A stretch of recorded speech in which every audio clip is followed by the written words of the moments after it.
మీరు దీక్షగా 42 రోజులు శివాలయానికి ఎవ్వరికీ చెప్పద్దు. ప్రదోష వేళలో వెళ్ళి శివ ప్రదక్షిణం చేసి మీరు ఏమీ చెప్పకండి. మీరు చెప్పగలిగినంతసేపు శివాలయం అరుగు మీద కూర్చుని శివ శివ శివ శివ శివ శివ ఇదొకటే. ఒక 42 రోజులు ఈ దరిద్రాన్ని, మీ కష్టాల్ని అనుభవించి చూడండి అన్నారు. ఓం నమ శివాయ.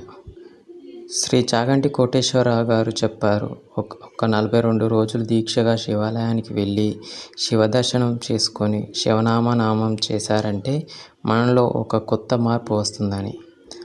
అందుకని ఈ రోజు నుండి 42 రోజులు శివదర్శనం చేసుకోవాలని ఒక గట్టి సంకల్పంతో ఈ రోజు నుండి మొదలు పెట్టడం జరిగింది. ఈ 42 రోజులు ఎలాంటి ఆటంకాలు కలగకుండా ఉండాలని ఆ శివుణ్ణి కోరుకుంటున్నాను. హర హర మహాదేవ శంభో శంకర. ఓం నమ శివాయ.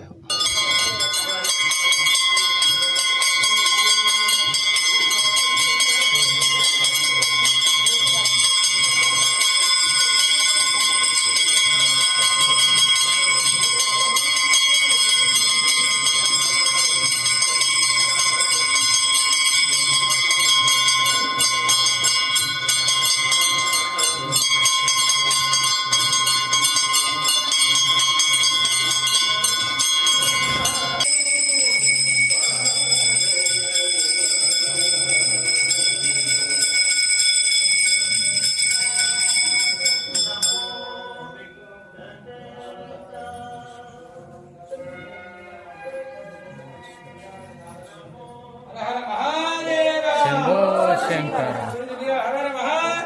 శంభో శంకర శంభో శంకర.